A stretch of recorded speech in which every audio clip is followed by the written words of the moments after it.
In conversation with DMK spokesperson Manuraj, even as there is a flurry of activity and we're not able to keep track of what's happening every hour, I want to focus on the larger constitutional points and not getting into details. I want to first know what's your stand on governor's behavior of dealing, asking TVK head Vijay to form the government or swear in, at least. See, there is no party that has done more to try and curb the powers of the governor than the DMK, right? Right from the 1970 report, the Rajamanar Commission, all the way to the recently constituted Korean Joseph Committee, we have been arguing quite strongly against the governor's powers, or rather the discretionary powers of the governor. With regard to formation of government, this is one of the powers of the governor which there is no clear constitutional direction as to what the governor needs to do. We are only guided by convention, right? Convention is what has happened in the last, say, 40 years. And of course, there's one set of conventions which are not good precedent, whereas the governor sort of did as they choose. But in the last, I would say, 10 or 15 years, we have seen a greater sort of convergence amongst constitutional experts on what is considered a fair precedent, which is that the governor must invite a person who has simple majority. So in Tamil Nadu Assembly, that's 118 seats. Now, any person, which is meaning a party that does not have a simple majority, then the governor may look towards a pre-poll alliance which has the simple majority. Here too, that is not the case. Now, here you have a person, Mr. Vijay and the TVK, and they claim to have 107 members of Legislative Assembly, and added to that around 5 Congress members who are supporting them. And they have staked claim. Now, what we understand from the governor's press release is that the governor has asked the party to show that they have majority, so more than 117, right? Now, both are equally valid points. One is to say that the governor must invite the single largest party, not the majority party, but the largest party, in this case the TVK, swear the chief minister in, and then give them a reasonably short time frame. Okay, this we know from the Yediyurappa case in 2018 and the Maharashtra Fadnavis Ajit Pawar case in 2019.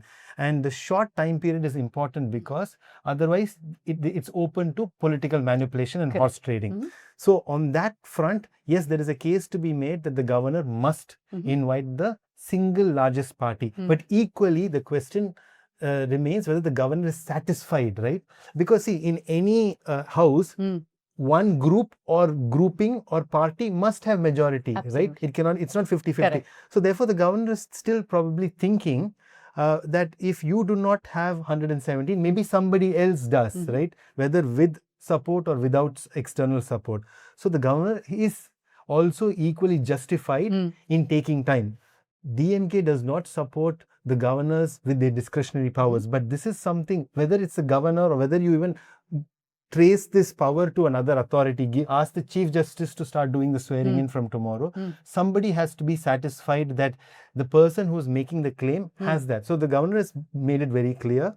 The TVK has the onus to now come and show that they have 117 or more MLAs in their support. I get your point about governor's discretionary powers, but should the governor insist on, complete majority, a simple majority, 118, or should he first swear in the leader of the single largest party and then see that the floor test can determine whether he has a majority or not? So the question comes back to the original issue around subjective satisfaction. Okay, am I as a governor satisfied that you who is claiming majority has the actual majority, right? If not, any person who is sworn in as chief minister or prime minister for that matter of fact may be given an unfair advantage to manipulate the political parties and the members of the Legislative Assembly. So the governor must be satisfied. The governor can be satisfied if either the person claiming majority can display the names or typically they display the signatures. What S.R. Bommai case in 1993 said was, do not parade the MLAs in the governor's house or the Raj Bhavan as it was then. But beyond that, it is not unreasonable for a governor to say, can I at least see the names? Yeah. Can I at least, if not signatures, the governor cannot verify signatures. He does not know whether MLA 1 is got this signature or not. But the governor is not unjustified in asking for a list of names. And once the governor is satisfied, and there is no need to rush this, is what the governor is thinking. Because if a stable government is not constituted, Pooja, then it will result in potentially at the end of the road a imposition of a president's rule, which the court has said should be the last option, last resort. So the governor is, I think, reasonable in asking or giving Mr. Vijay and TVK further chances. He has not shut the door, from what I understand.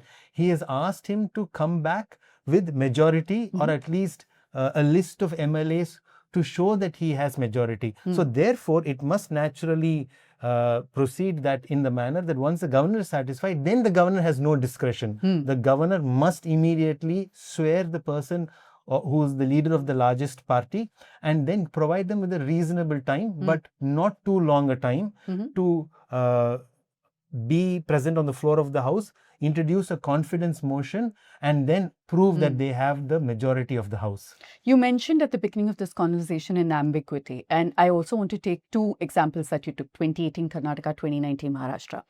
Would you agree that the scenario there was very different? Because let's take Karnataka.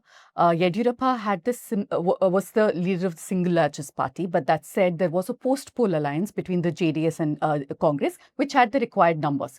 So in that case, the Supreme Court saying that you have to immediately order a floor test made sense. Also, the horse trading allegation there is applicable because there was no party that Yediyurappa could have allied with, which essentially meant he would have to break or poach leaders from either of the parties. That argument might not be applicable here, don't you think? Because there are parties with 1 or 2 MLAs who are still making up their mind. So it doesn't necessarily lead to horse trading. So do you think it's apples and oranges in terms of comparison? So you cannot rule out horse trading, right? Meaning in the sense that the idea is that if you give somebody a long enough rope, they could go and politically manipulate people. But the scenario is quite similar, I would argue, to what happened in Karnataka in 2018, Maharashtra in 2019, because in both cases, the pre-poll alliance could not make it past the mark. So therefore, in both cases, you had post-poll alliances. And here too, TVK is not past the halfway mark, is looking for post-poll allies, has not tied up the post-poll alliance yet. So therefore, to be very fair, TVK has this obligation and onus to quickly tie that up and go meet the governor and stake claim, because it is ultimately not just about the first step, which is the formation of the government, the swearing in of the cabinet ministers. Immediately, Pooja, there needs to be a budget passed. So you cannot do this whole exercise only for it to fail abysmally in a month's time or 3 weeks' time, when the budget, all important budget, is to be passed. So therefore, and the costs that are incurred with holding a fresh election are so immense that the Supreme Court has repeatedly warned governors from acting too quickly. And therefore too, I think we are only on day 3 after the election counting. So therefore, I think there is time for the governor to still make up his mind. I think there is time, but there is a greater sort of onus on TVK to sort of try and wrap this up sooner rather than later, because there is no constitutional timeline that is prescribed in these matters, right? You have to go with what you think is a reasonable period. Yeah. I was going to ask you, what do you think that reasonable period would be, in your opinion, given the situation? How long do you think the governor can wait till he's satisfied? So in the cases of Karnataka and Maharashtra, Mr. Yediyurappa and Mr. Fadnavis were both given almost in excess of 3 weeks. I think in Mr. Fadnavis' time, it was almost 4 weeks. 3 weeks, and here it was 15 days in 15 Karnataka days. state. So in both occasions, the Supreme Court has said that that is too long a time, right? But there the scenario was both of them were sworn in as chief ministers and given that opportunity.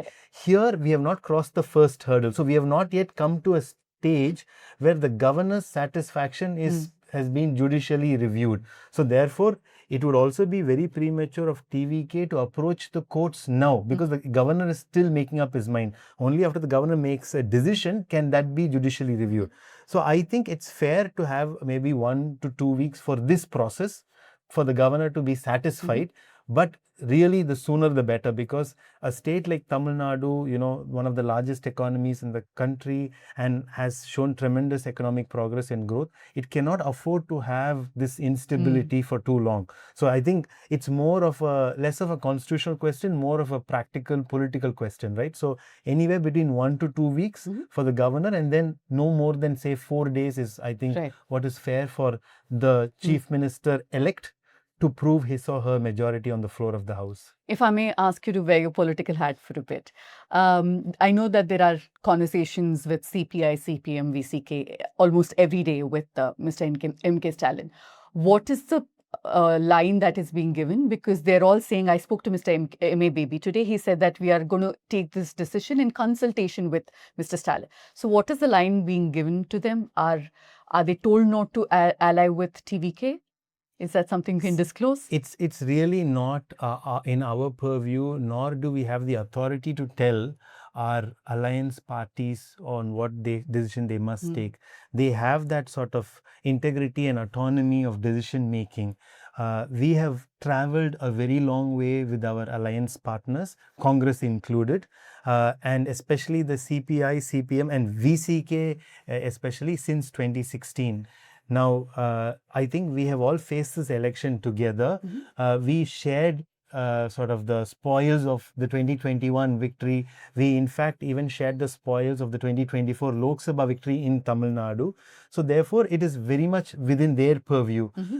We believe in a consultative process. So, we have been in touch with them almost on a daily basis, telling them and also asking them for their inputs. I think ultimately they will be guided by their own party leadership and decision-making bodies.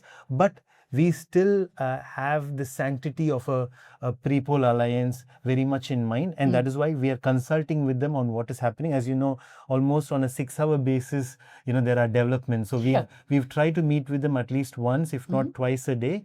But it is only from the point of view of what is best for the state, not in any sort of a direction that we are giving them or guidance that we are giving them. I want to get your comment on reports of a possible ADMK, DMK plus other parties alliance. Is that something that was in the works? It was being considered?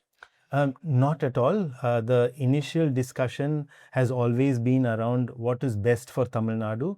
The former chief minister, the leader of the DMK, he has categorically said to a couple of news agencies, including the Times of India, that he would see the TVK form government, and I think in his own words, let them form government and provide governance.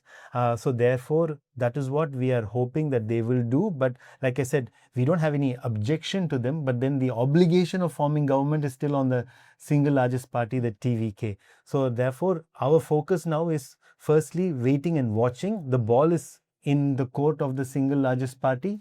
Mr. Vijay and his colleagues have met the governor repeatedly in the last few days, and therefore we are waiting to see what will come out of that. Anything else is pretty much in the realm of speculation. I want to end by asking your comment on Congress and how there are two steps to this. One, the fact that they choose to walk out of the alliance, and the way they did it. I want to comment on both. So it is again, entirely the decision of the Congress.